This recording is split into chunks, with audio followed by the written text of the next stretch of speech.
E aí, negão, vamos no cafezinho agora, né? Um bolinho. Esse bolinho, quem te ensinou? Rapaz, quem me ensinou esse bolinho foi vovô. Vovô que ensinou? Foi. Eu tô lhe contando a você por caridade, bicho, ó. Sem mentira nenhuma, sem mentira. Nós ficamos por aqui, vocês foram embora. Minha rede estava armada aqui, nesse corredor aqui, nessa pilastra aí.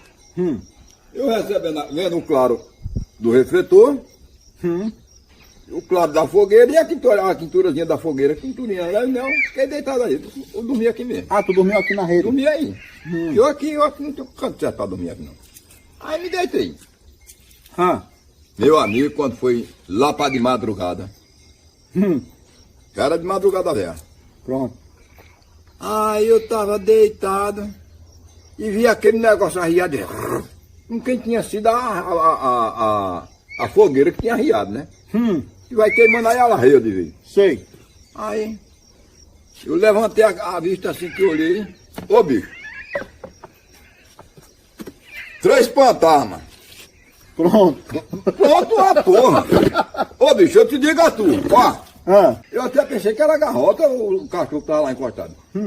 Ela baixou aqui uma. A mais infeliz que tinha era uma. As outras ficaram. E diga que uma mais pequena que os olhos que eu negava assim.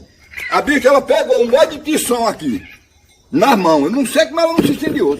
E mediu em procura de minha rede. Aí eu nunca tenho. Eu me arrupei o todinho, bicho, ó. Eu tô dizendo a você. Mediu em quê? Ela o quê? Mediu em procura de minha rede. Aí eu digo assim.